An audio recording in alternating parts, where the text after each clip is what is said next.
Hey there! Welcome back to Reddit Dating, best channel for cheating stories. Make sure to like and subscribe the channel for more spicy stories. It's been 4 years and I thought I was past it, but after this Memorial Day, I'm not and I need advice. I've been stalking these subreddits for a while and I thought just reading people's stories would help me. Or if I found someone with a similar situation and I could see how they did it. But I guess my situation is unique, so here we go. First, let me be clear. I don't care if you think this is fake. I don't care if you want to rip me a new one after I vent. It already happened. I thought I was okay. I thought I moved on, but after last weekend, it all came back and that anger I had back then just came in full force. And even though I'm back home with my fiancé, that anger towards my ex just won't go away. I spent years in anger management for what she did and the situation that was created, and I thought I was okay. Right now, I just turned 39. I was 18 when I met my ex Marisol. During that time, I was with the Latin Kings. I was in a member since I was 13 and always in and out of trouble. Marisol was a church girl. My grandmother dragged me to Sunday Mass, and when I saw her to me, it was love at first sight. I asked my cousin, who was a friend of hers, if he could introduce us, but he refused. He didn't want me to mess with her. He didn't want me to ruin her. Have you ever met someone that you wanted to make yourself better to be with? Wanted to be that man who would walk the right path? That was her. When I found out that she was going to church almost every day, I hung out by the steps, talking to her. I always walked her to and from church. She made feel like I wasn't worthless. One thing led to another, and we were dating and I felt great. For a year and a half, I pushed myself away from the gang life, got my GED, became a regular churchgoer, and was thinking about the future when I got unintentionally pulled back in. I was at a store and ran into someone that I used to have problems with. They were running their mouths and I tried to ignore it. I swear I did. I just let them talk and I walked away, but then I got stabbed in the shoulder blade and I lost my mind. I beat the out of him. I got arrested and suddenly it was like the I did to make my life better vanished. Marisol was at me. My grandmother kept bringing up my past mistakes, and my cousin was telling me that he knew that I wasn't going to change. My public defender saw me trying to better myself, and by the grace of God, got me off after a month in lockup. Despite being angry with me, Marisol did visit me almost daily. A month after I got out, I found out I was going to be a father, and I didn't want my kid to have a dad that was dead or in jail. We eloped. I went to a trade school to become a mechanic and I busted for my future family. When Luna was born, it was almost the worst day of my life. Marisol wouldn't stop bleeding. She went into shock and they had to give her a double hysterectomy. She was in the hospital for months and Luna became my world. I wanted her life to be the best. I wanted to give her the world. When Marisol was released, I promised her that our daughter will have a life far better than ours, and for years I kept that promise.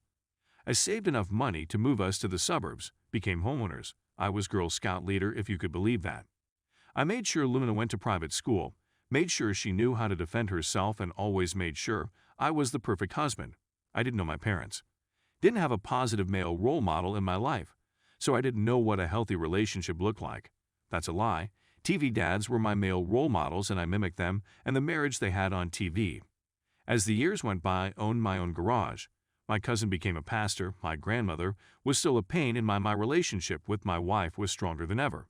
I made sure I kept my prison body, but Luna hated me. Since she turned 13, she just started hating me. She didn't want me to hug her.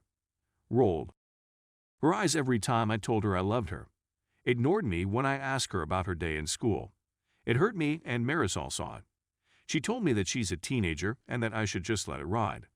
She will come back to me. For 2 years it was like that. So for her quinceanera, I wanted to go all out. Got everything she wanted, and she was still disrespectful, and briefly the old me almost came out just to put her in her place, but instead, I went to my cousin, vented my frustration and doubts about being a good father, and he told me to just let her be, and he said a prayer for me. I wanted a slideshow for the father-daughter dance. I got a chunk of the pictures of us together, but I realized I didn't have any recent pictures of us. She didn't want to take any. The last time I had pictures of her and I smiling with me was on her 13th birthday, and those were on my daughter's broken tablet. I took that tablet, went to a repair shop, and I didn't care the cost. I needed that tablet fixed. After a day and $300, the tech fixed it, and I was happy. I knew her passcode, but I never bothered invading her privacy. I just wanted those pictures, and when I opened the tablet and looked in the gallery, there they were. My little girl, smiling and happy to be with me. I felt great. Then the instant messages appeared. It was my daughter talking to my wife.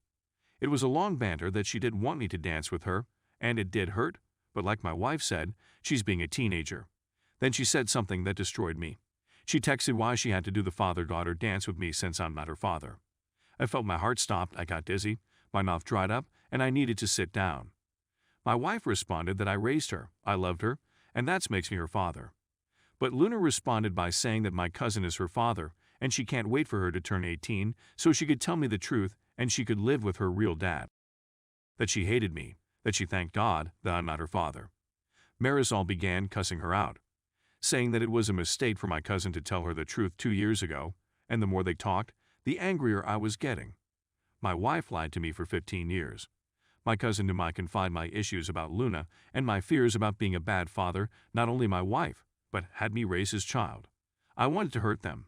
I felt a mixture of anger, sorrow, grief. I wanted to scream, cry, and die at the same time, if that makes any sense.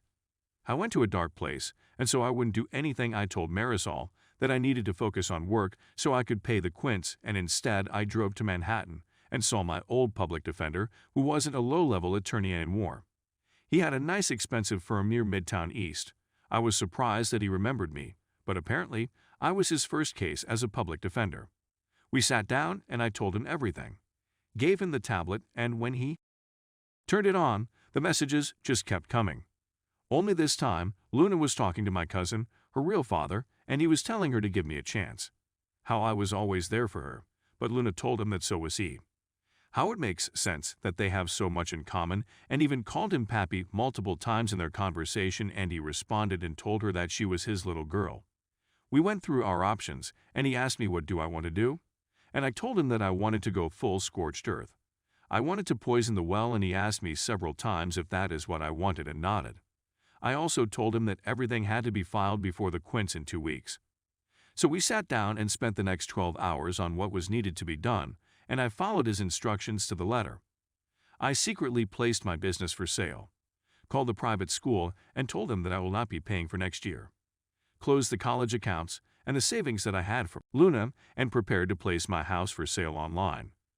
No one was the wiser. I followed his instructions perfectly. There was only one thing I deviated from: the day of the quints. That day went off without a hitch. The whole family was there. Luna was smiling, having fun. Marisol kept asking me if I was okay, and I lied to her. It was hard lying to her. From the moment I met her, I never lied to her, and during those 2 weeks, every time I kissed her, held her, made love to her. It was hard not to scream at her. It was hard not to hate her. She knowingly let me raise another man's child. She slept with my cousin, a man who saw as my brother, the godfather of my child, the best man when I eloped my confidant. So the rage was hard to suppress, to say the least. When it was time for the father-daughter dance, I called her to the center of the stage. She looked annoyed, but walked over. I had the music playing and she smiled, and it tore me apart, seeing her smiling at me. For years I wanted to see that smile again, and now I didn't want it. As we danced, I had the slideshow playing. Pictures of the two of us, and towards the end of the song, screenshots of her text messages with her mother and real father. Needless to say, this didn't bode too well. Marisol looked like she saw a ghost. Luna just kept staring at the large screen, and my cousin just stared at me with fear. Marisol ran to me and told me that she could explain, and I told her that I filed for a divorce, that she could explain it in court. She grabbed my arm, begging me, and I pulled back. I told Luna that I busted my to give the world, and now she doesn't deserve it. I began to walk out, but not before telling my cousin that every time I see him, I'm going to knock him out. Then I knocked him out.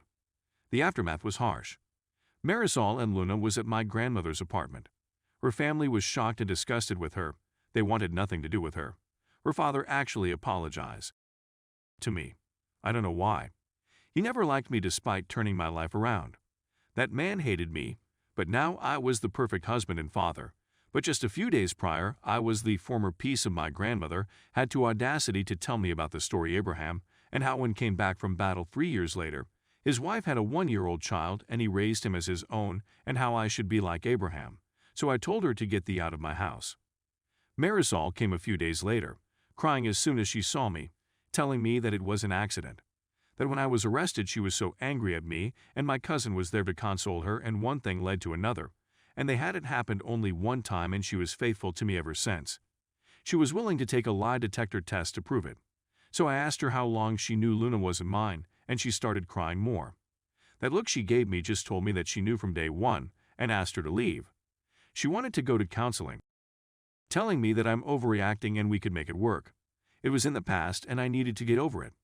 That I am Luna's father, despite what happened, and I allowed my temper to get the best of me. I must have repeated, "Get over it," over a dozen times at full volume while grabbing her and tossing it out the door. I called her a lying. I told her that I didn't want to see her face ever again, and I told her that this life that I built no longer belongs to her before shoving her out the door. A couple of weeks went by and she kept blowing up my phone. Not once Luna tried to reach out to me. Marisol was shocked to learn that I sold my business, even more so when she learned that I had an open house. She came in screaming, telling the viewers to get out of her house and pleading with me to seek help. That I was ruining our marriage, that I had no right to sell our home. The home where we raised our child in, and I told her that this house is full of lies. It's a house where I raised another man's child, and when I sell it, I will give her half, and ordered her to get out before I called the cops. It was a bluff. All she had to do was play the victim, and I would have been arrested, but she didn't. She complied. Shortly after this, my cousin came to talk to me and I knocked him out, dragged him outside and closed the door. I refused mediation. Marisol wanted to reconcile, but I didn't. I wanted a divorce and my attorney filed for a fast-track divorce, and in 3 months we were in the Nassau County Courthouse. I barely spoke to anyone during that time. I read horror stories about the court system, especially during divorce proceedings, but I didn't have that. I had a female judge who was very fair. My attorney took care of everything. First, Marisol's lawyer tried to talk about my past when I was in a gang, as if my past barred a reason for me to be a terrible husband and father. But my attorney quickly smacked that down, and the judge reprimanded her attorney for trying to shame someone who turned their life around. My attorney presented all the evidence and offered a lump sum alimony payment with the pending sales of the house and business. At first, Marisol kept asking me to reconsider, but I ignored her, and when she finally realized that I'm not budging, she agreed. Yet the real surprise happened when it came to child support. My attorney presented all of the text messages from Luna's conversation with Marisol, showing that not only Luna knew I am not her father, but she cannot wait to be with her real father, saying that she no longer has to live a lie. Marisol was completely caught by surprise from this. Then my attorney filed a motion to have my name removed from Luna's birth certificate, have my last name removed, as well as not being responsible for any child support, since all parties agree that my cousin was her father.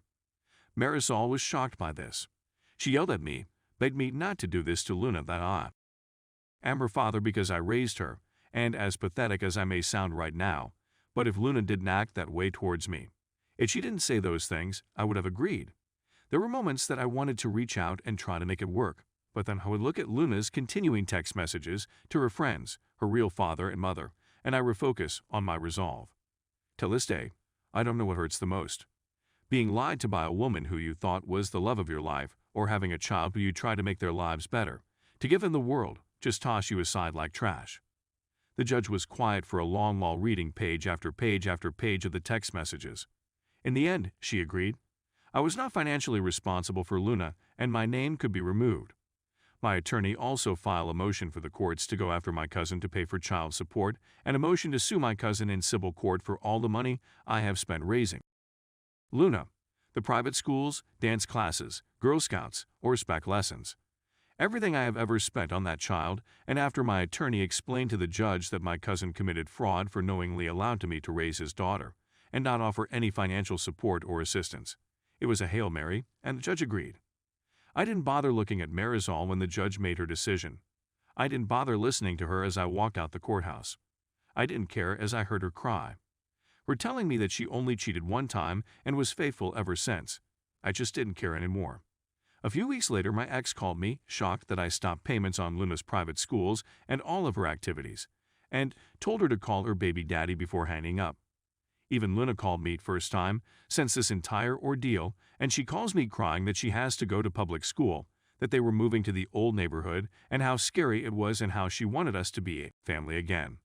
I told her to go to her real father, the man who she truly wanted, and ask him. I yelled at her, told her that not only she knew for years, but I read all the text messages, the back and forth, and from her own words. She was thankful that a hoodlum like me wasn't her father, even though I haven't been a hoodlum since the day I found out I was going to be a father. I hung up on her after that. I thought about ending it countless times. Thought about ending my cousin, but I made him pay. He had to pay me $500,000. $500,000 that was all mine, and not 1 cent belonged to my ex because she agreed on the lump sum. I didn't care that the money came from the church. I was hurting. I left New York shortly after, went to Idaho, as furthest away from New York as possible. I just picked a random state and city and just left. Opened up a new shop, bought a house, but for 2 years I had trust issues. For 2 years I saw a therapist, anger management. I went to rage rooms. It was difficult. Until I found myself going back to church, and ironically, that was where I met my fiancée. Jocelyn is wonderful. She just turned 30 at the time, and we just hit it off. I told her everything that happened to me. I explained to her that I'm going to have trust issues, and she understood. A year later, she told me that I was going to be a dad and insisted that for me to have a DNA test, just so I can have peace of mind. I forgot what it felt like to be happy again, and when my son was born, I was overjoyed. I called my grandmother for the first time in years. She cried, and when I told her about my son, she insisted that I come to New York so she could meet her great-grandchild, guilt-tripping me by saying that she's 90 and would like to see me one more time, and I agreed. We flew to New York, rented a car, and drove to Bushwick. The one thing I dislike about the hood: you only need to see one person from your past, and the whole neighborhood knows that you're back. My grandmother saw my son, met my fiancée, made an offshoot comment in Spanish about her being white, and I just yes her to death. I was planning to spend the week, do the tourist thing for once. It was Jocelyn's first time in her life in the Big Apple, and I wanted to make it special. Nothing works out as planned. First, my ex shouted my name from downstairs. I looked out the window and was surprised how fat she got. My grandmother told me in Spanish to talk to her, and Jocelyn agreed. I went downstairs, was awkwardly silent for a minute, and that anger just came back like a flood. Marisol told me that I looked good and said that she looked like she told me that she missed me, that she never been with another man since the divorce, and I ignored her. She even had the audacity to tell me that I'm a grandfather, and I gave her a look. Apparently Luna got with a decent guy and got knocked up at 18. Her baby daddy joined the Marines to support them, and her father wanted nothing to do with her, just pays the child support and refuses to acknowledge her. He's no longer a pastor and is working at the Banco Popular 2 blocks over. Then told me that Luna named the baby after me, and I couldn't stand looking at her. Marisol wanted me wait because Luna was on her way over, and I just walked away. I went to my grandmother's house, and I didn't have to tell Jocelyn anything. She just knew, and we left. In the elevator, I told her what happened, and she smiled and told me everything was going to be all right. The look on Marisol's face when we left the building. She was looking at my fiancée like she was the other woman, and Jocelyn, without missing a beat, introduced my son to her. Well, she said, I would like you to meet his biological child. That was a knife twist, but she knew my pain. Marisol kept trying to stop me from leaving, telling me that Luna felt bad about what she did and Jocelyn wanted me to make amends, but I was so angry. I hopped into the car.